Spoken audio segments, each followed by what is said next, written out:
Assalamualaikum warahmatullahi wabarakatuh. Kenalkan, nama saya Alvin Wijaya dengan NIM 23231040, berasal dari Prodi Pendidikan Ilmu Pengetahuan Alam. Jadi di video kali ini saya akan membuat presentasi tentang kewirausahaan di era revolusi industri 4.0, yang dimana di sini itu ada istilah kewirausahaan. Istilah wira swasta sering dipakai tumpang tindih dengan istilah wirausaha. Dalam literatur dilihat bahwa pengertian wira swasta dengan wirausaha sama dengan wirausaha. Demikian, wirausaha sama seperti dengan wira swasta. Istilah wira swastawan ada menghubungkannya dengan istilah saudagar. Walaupun sama artinya dalam bahasa Sanskerta, tetapi maknanya berlainan. Wira swasta terdiri atas 3 kata, yaitu wira, swa, dan sta.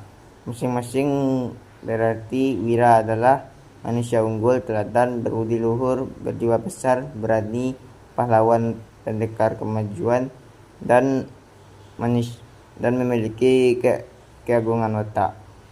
Swa artinya sendiri dan sta artinya berdiri. Sejarah dan perkembangan kewirausahaan. Ada mulanya perilaku kewirausahaan atau entrepreneurship dimulai ketika manusia telah mengenal konsep ekonomi, sehingga sejarah kewirausahaan masih sangat erat kaitannya dengan sejarah perkembangan ilmu ekonomi yang ada di dunia. Berawal dari perilaku manusia memenuhi kebutuhan hidupnya, peran pertama yang utama adalah mereka berupaya memenuhi kebutuhan yang sifatnya mendasar. Kebutuhan ini oleh ilmu ekonomi disebut sebagai kebutuhan primer atau kebutuhan pokok.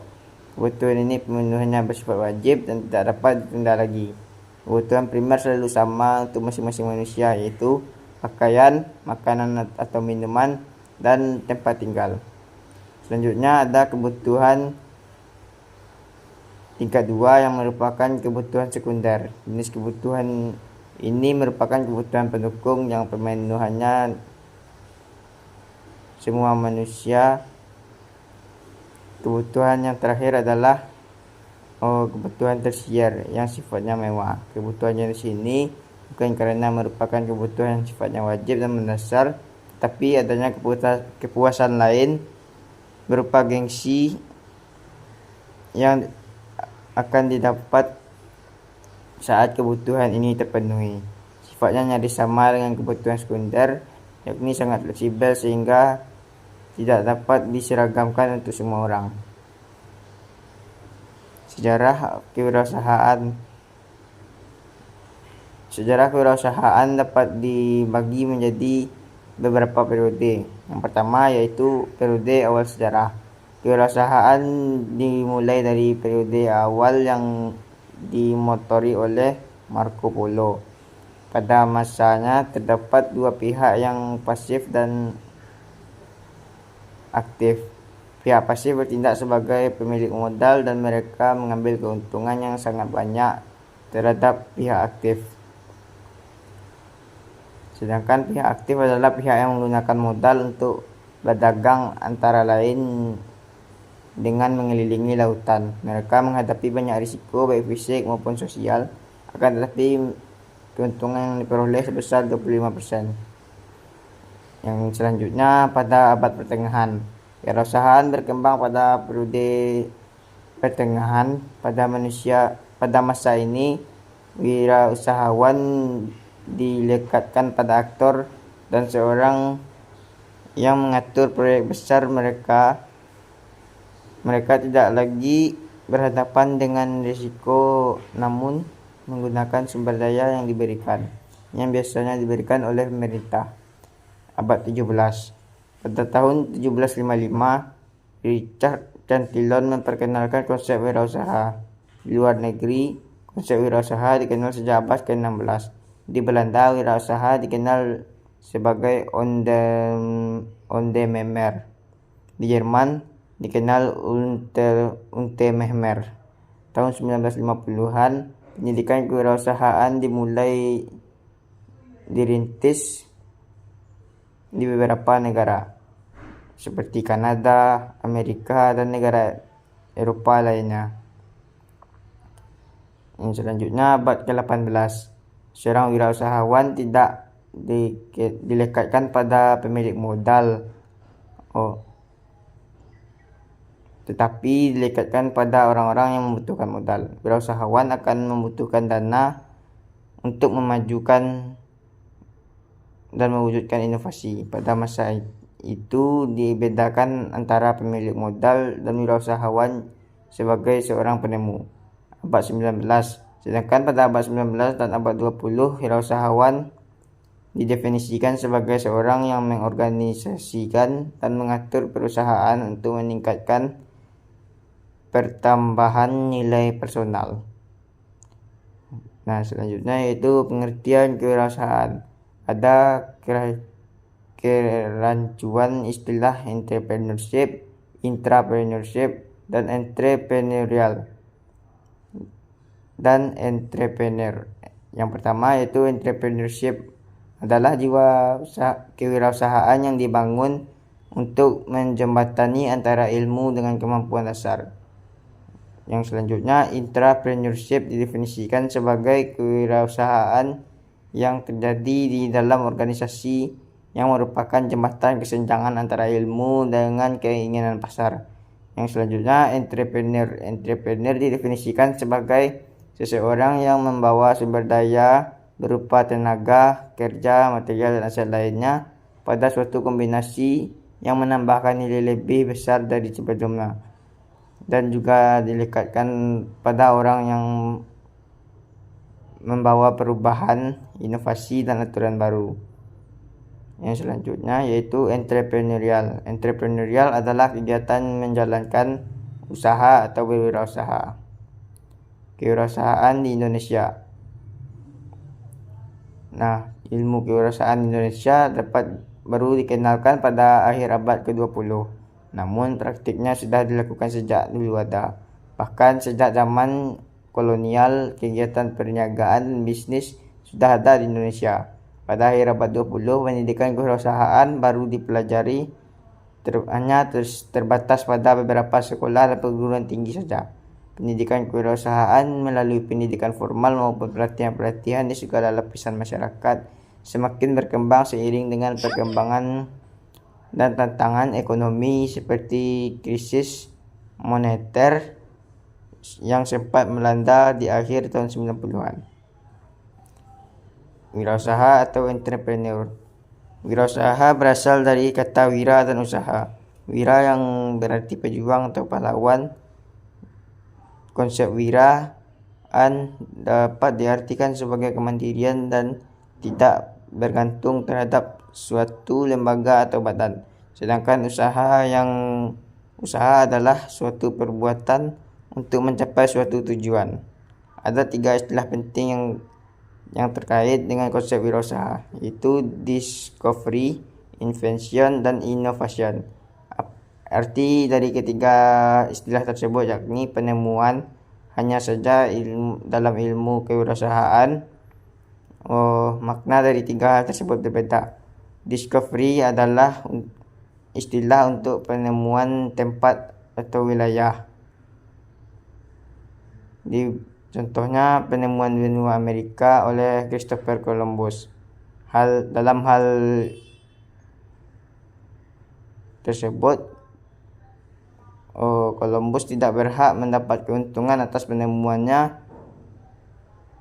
ini karena menemukan sesuatu yang sudah ada. Invention adalah yang dilakukan oleh para penemu. Misalkan bohlam lampu yang ditemukan oleh Thomas Alva Edison dan teknologi telepon oleh Graham Bell. Pengertian kewirausahaan adalah proses mengidentifikasi, mengembangkan, membawa visi ke dalam kehidupan. Visi tersebut dapat berupa ide inovatif dengan memanfaatkan peluang sehingga tercipta cara yang lebih baik dalam menjalankan atau mencapai sesuatu. Orang yang melakukan kegiatan wirausaha disebut wirausahawan atau entrepreneur. Mereka mempunyai cara motivasi, panggilan jiwa, persepsi, dan emosi terkait dengan nilai-nilai, sikap, dan perilaku sebagai manusia yang unggul. 3. Kewirausahaan mengacu pada perilaku yang meliputi yang pertama yaitu pengambilan inisiatif, yang kedua mengorganisasi dan organisasi kembali mekanisme sosial dan ekonomi untuk mengubah sumber daya dan situasi pada perhitungan praktis. Yang ketiga yaitu penerimaan terhadap risiko atau kegagalan. Kewirausahaan meliputi proses yang dinamis sehingga dengan demikian timbul pengertian baru dalam kewirausahaan, yakni sebuah proses mengkreasikan dengan menambahkan nilai sesuatu yang dicapai melalui usaha keras dan waktu yang tepat dengan memperkirakan dana pendukung. Yang selanjutnya yaitu proses berkreasi, yakni mengkreasikan sesuatu dengan menambahkan nilainya. Yang selanjutnya komitmen yang tinggi terhadap penggunaan waktu dan usaha yang diberikan. Yang selanjutnya memperkirakan risiko yang mungkin timbul. Kemudian memperoleh reward dan pengambilan keputusan untuk berwirausaha.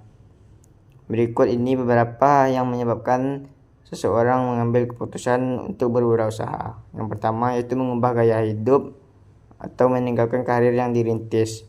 Yang kedua ada keinginan dan untuk membentuk usaha baru.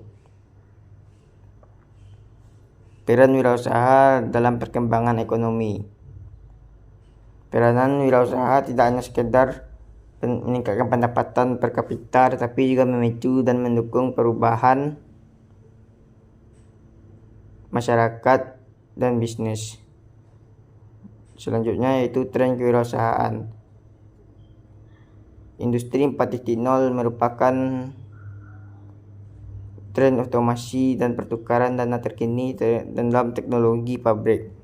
Istilah ini mencakup sistem siberfisik, internet untuk segala komputasi awan, dan komputasi kognitif.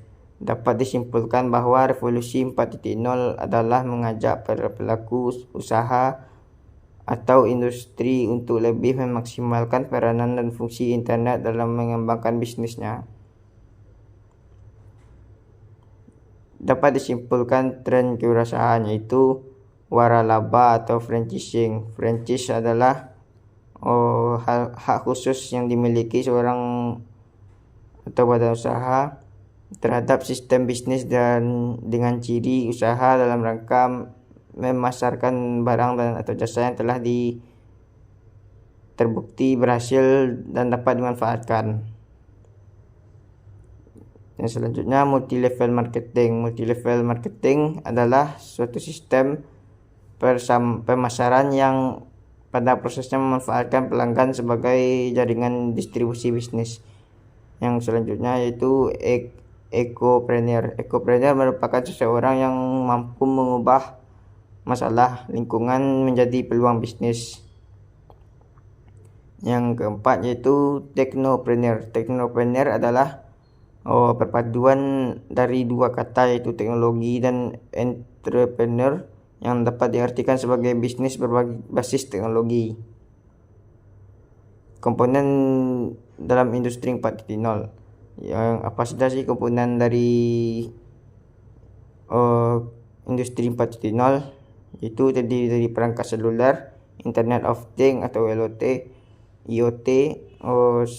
teknologi pendeteksi lokasi, antarmuka manusia mesin, alat autentikasi dan pendeteksi kecurangan, percetakan 3 dimensi, sensor pintar, analisis dan algoritma lanjutan untuk big data, interaksi pelanggan dan pembuatan profil pelanggan. Secara umum komponen teknologi dapat dikelompokkan menjadi 4 yaitu sistem cyber fisikal, Internet of Things, komputasi awan dan komputasi kognitif. Tantangan dalam industri 4.0. Tantangan yang harus dihadapi entrepreneurship dalam industri 4.0 yaitu biaya tinggi. Tidak semua orang telah mempersiapkan diri menuju penerapan industri 4.0, sehingga banyak pihak yang akan merasa mengeluarkan biaya tinggi untuk membeli atau menyewa perangkat atau sistem untuk menerapkan masa industri 4.0. Perlu adaptasi atau model bisnis yang sama dan digunakan secara berulang-ulang memiliki peluang tidak lagi relevan di industri 4.0. Baiklah, sekian materi yang dapat saya sampaikan. Mohon maaf apabila ada kesalahan. Saya akhiri. Assalamualaikum warahmatullahi wabarakatuh.